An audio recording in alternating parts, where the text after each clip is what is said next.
Boa tarde a todos. Boa tarde. Sejam todos bem-vindos. Tem alguém a primeira vez? Seja bem-vinda. O CRE é uma casa de acolhimento, então sinta-se acolhida. Estamos todos aqui muito felizes na sua primeira vez. E a todos aqueles que já são fregueses cativos, sejam bem-vindos, né? Então, hoje nós vamos falar sobre quem? O aniversariante do dia. Sim, se Adolfo Bezerra de Menezes estivesse vivo, hoje ele estaria fazendo 190 anos.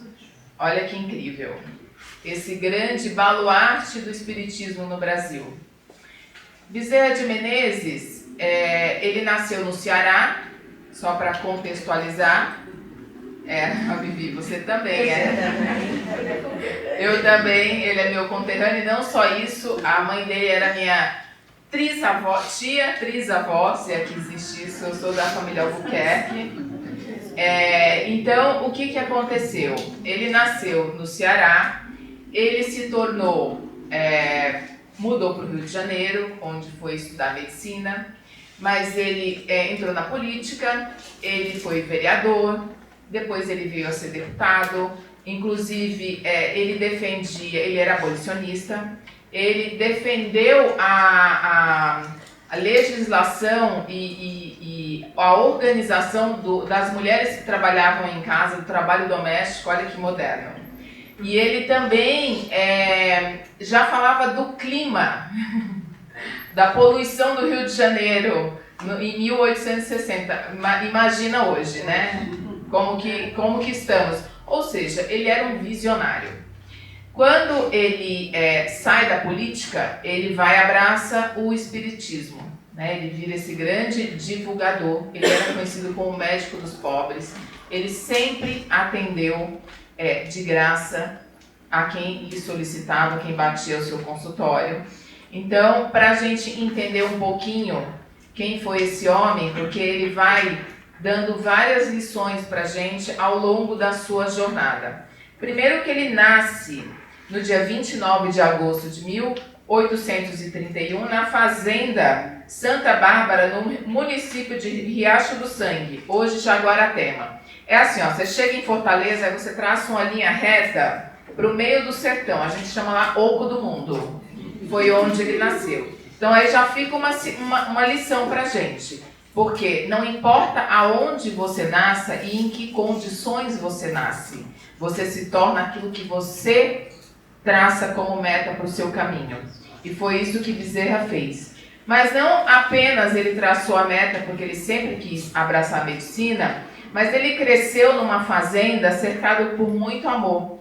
O seu pai, que era capitão de milícias, que era o senhor Antônio Bezerra de Menezes, ele recebia todos na sua fazenda, lembra que eu falei que era o oco do sertão, no meio do Ceará. Então, todos que passavam, os vendedores, ele acolhia todos, tinham pratos de comida. Então, Bezerra cresceu vendo o seu pai receber a todos que ali chegavam. Ele era um homem muito caridoso, mesmo sendo militar, ele tinha uma bondade, uma benevolência. E sua mãe, Fabiana Cavalcante de Albuquerque, minha tia trisavó, era uma mulher muito amorosa e teve todos os filhos em casa e ela nunca se furtou a receber nenhum convidado do seu marido. E era uma casa que tinha muito amor, né? Então aí a gente já vê de onde que veio toda essa caridade dele, essa benevolência. Ele recebeu em casa. O fruto não cai muito longe da árvore. Então ele entrou na escola em 1838 aos 7 anos. E em apenas 10 meses, ele já sabia o suficiente a ponto de substituir o professor em sala de aula. Seria considerado um superdotado hoje, né? Mas ele era tão inteligente que ele sofria o famoso bullying, que hoje a gente fala tanto. Mas ele não ligava. Ele era muito estudioso, muito dedicado. E os professores na sala de aula deixavam ele exatamente cuidando dos alunos para testarem o conhecimento do Bezerra. Em 1842, a família muda-se para o Rio Grande do Norte por perseguições políticas. Em qualquer lugar, né, principalmente no sertão, nessas cidades menores, tinha muito essa coisa da política muito forte, da politicagem. Então, se você é oposição, se você é situação e você não entra no jogo dos coronéis, você tinha que sair para não morrer. E foi o que eles fizeram. Saíram. E no Rio Grande do Norte, ele começou a estudar latim e também, em 6 meses, ele já estava substituindo o professor na sala de aula e ensinando latim aos outros alunos. Em 1846, a família volta para o Ceará e ele já entra no Liceu do Ceará, onde conclui os seus estudos preparatórios, destacando-se como um aluno entre os melhores alunos. Ou seja, né, ele foi e ele fez. Seu pai, neste período, era um homem, eles tinham posses, eram fazendeiros, mas ele, por ser muito generoso, as pessoas abusavam, os parentes abusavam, ele doava, ele acolhia, ele emprestou muito dinheiro e os credores começaram a cobrar esse dinheiro. E ele, para saldar as dívidas dos parentes, ele começou a vender as suas propriedades e começou a honrar as dívidas. Os credores falavam, olha, a gente sabe da sua lisura, não precisa ter pressa, mas a gente quer receber. E a família da abundância passou à escassez, porque ele vendeu tudo, honrou as dívidas dos outros, que não era nada dele, mas isso deixou a família numa situação bem precária. E ele acabou falecendo, né, o senhor Antônio Bezerra de Menezes, de febre amarela. Neste período, Bezerra queria muito cursar medicina no Rio de Janeiro. Só que não tinha dinheiro. E aí a família fez o quê? Uma vaquinha. Fez uma vaquinha e conseguiram arrecadar uma quantia de 400 mil réis. Que eu levantei, gente, hoje seria R$1.500. A gente sabe que não dá para você viver numa cidade como o Rio de Janeiro com R$1.500. Mas Bezerra foi assim mesmo, era a capital do Império, e ele via isso como um lugar cheio de possibilidades para ele, e era o que ele queria, ele foi. Para sobreviver, ele dava aulas de filosofia e matemática. Aí tem até uma passagem engraçada, que um dia ele estava contando as moedas, literalmente, vendendo o almoço para pagar a janta, e apareceu um aluno querendo que ele desse aulas particulares, e ele falou, sim, eu dou as aulas particulares para você.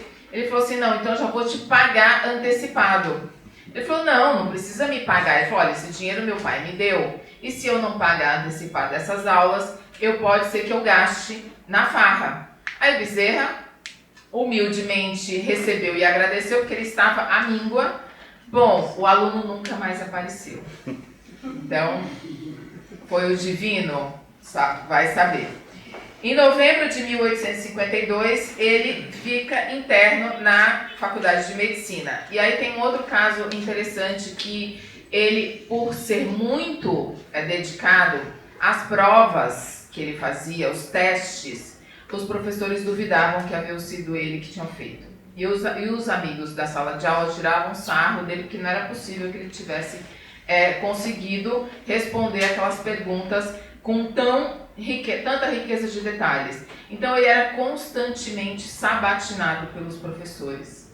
Então essa era assim, 1 hora, 2 horas, e ele respondia tudo assim, tintim por tintim. Era conhecimento mesmo, não era enganação. Então ele se forma em 1856 e em 1857 ele foi admitido no Corpo de Saúde do Exército como cirurgião-tenente.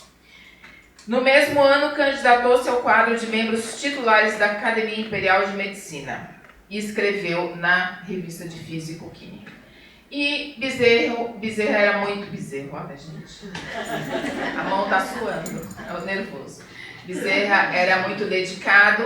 Ele foi estimulado pelos colegas a entrar na política, né? Como ele tinha todas essas causas que ele defendia. Então, entre os amigos, entra na política porque você pode fazer a diferença. E ele entrou na política com um slogan: a ciência de criar o bem de todos. Então, ele elegeu-se vereador pelo Partido Liberal em 1860 e chegou a deputado em 1867. Casou-se com Maria Cândida Lacerda em 1858, que veio a falecer 4 ou 5 anos depois, deixando ele com 2 filhos. Mas como era muito comum, né, usual na época, ele voltou a casar, casou-se com a irmã de sua ex-mulher, que se chamava Cândida Augusta de Lacerda, que teve 7 filhos. Mas ele perdeu 2 de problemas respiratórios. Era muito comum, né, nessa época, você casar. As famílias, provavelmente essa irmã foi para ajudar com os 2 filhos e acabou ficando, e já que lá está a lateja, acabou casando com ela mesma. Fica tudo em família. Após 30 anos de atividade parlamentar, ele encerra suas atividades políticas e, por um acaso, recebe um livro de um amigo que tinha acabado de traduzir o Evangelho segundo o Espiritismo. Recebe desse amigo o livro e ele pegava o bonde para ir para sua casa na Tijuca, e o trajeto do bonde era 1 hora até ele chegar na sua casa. E aí ele começa a folhear o livro e ele fala assim: lia, mas não encontrava nada que fosse novo para meu espírito ao despertar. Entretanto, tudo aquilo que era novo para mim. Eu já tinha lido ou ouvido tudo que se achava no livro dos Espíritos. Preocupei-me seriamente com este fato maravilhoso e a mim mesmo dizia: parece que eu espírita, inconsciente, ou mesmo, como se diz vulgarmente, médium. Olha que interessante o despertar dele. Então ele leu o livro quase inteiro no caminho do consultório dele até a sua casa. Porque, imagina, o bonde vai parando e quebra e desce o fio, isso aqui. Então era uma viagem. E ele leu o livro quase inteiro. Ele ia lendo aleatoriamente e ia se encantando, se maravilhando. E foi aí que ele resolve abraçar a doutrina espírita. Mandou uma carta para a família, porque ele começou a escrever no jornal. Os irmãos começaram a ler o que ele escrevia e ficaram escandalizados. E o irmão dele manda uma carta para ele, deserdando ele, porque é uma família muito católica, muito conservadora. Como que Bezerra abraça essa coisa nova do espiritismo. E aí, neste momento, ele tira o nome Adolfo e passa a assinar só Bezerra de Menezes. E foi um momento, ele retrata como um dos momentos mais difíceis da vida dele, quando a família deserda e fecha as portas para ele. Então, em 1883, Bezerra ele abraça definitivamente a causa espírita. Ele foi presidente da FEB, da Federação Espírita do Brasil, foi um dos homens que organizaram, né, e que levaram o espiritismo, divulgaram o espiritismo no Brasil inteiro, mas ele continuava sempre atendendo a todos. Ele comprometeu, assim como seu pai, a vida financeira, atendendo a todos de graça. Ele morreu pobre, apesar do seu consultório estar sempre cheio. Ele morreu pobre. Tiveram que fazer uma vaquinha, mais uma vez, para cuidar do sustento e do custeio da família depois que ele desencarna. Bezerra de Menezes trabalhou ativamente como médico enquanto encarnado, e depois que desencarna, ele continua trabalhando ativamente no plano espiritual. Todos que aqui estão já devem ter visto quando nós fazemos o Evangelho no Lar. Pedimos que a corrente médica do espaço, do Dr. Bezerra de Menezes, esteja presente, fluidifique as águas. Vocês podem pedir sempre na casa de vocês a presença dele, quando tiver um parente doente, a gente tem que saber pedir. Ele é muito atuante. Quando ele vem a desencarnar, vocês sabem, não sei se vocês sabem, nós temos o governador do planeta Terra, Jesus Cristo.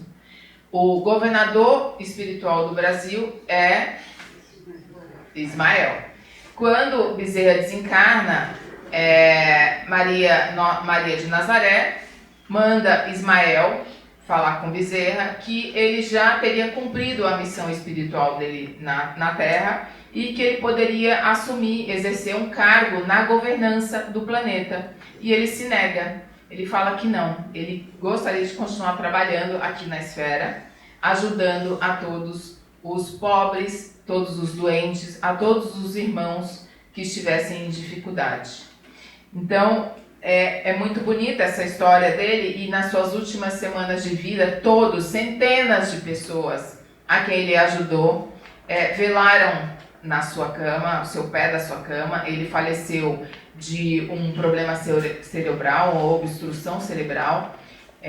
Um homem que foi considerado, e é ainda, um médico muito maravilhoso. Eu sou, assim, fã, não porque é da família, mas porque ele, de fato, ajuda mesmo, pode pedir. E, para encerrar, eu quero falar que Leon Denis, que é um dos maiores discípulos de Kardec, quando Bezerra falece, ele fala o seguinte: quando tais homens deixam de existir, enluta-se não somente o Brasil, mas os espíritas de todo o mundo. Veja bem, ele saiu lá de Jaguarapema, no Ceará, para o mundo inteiro. Então, não importa onde você nasça, na condição que você está, você pode ser muito. Basta ter a ação. E Bezerra falava o seguinte: ser médico era um verdadeiro sacerdócio. Um médico não tem direito de terminar uma refeição, nem de escolher hora, nem de perguntar se é longe ou perto, quando um aflito qualquer lhe bate à porta. Então, para ele não tinha horário, para ele não tinha momento. Isso é o que? Caridade. Boa tarde.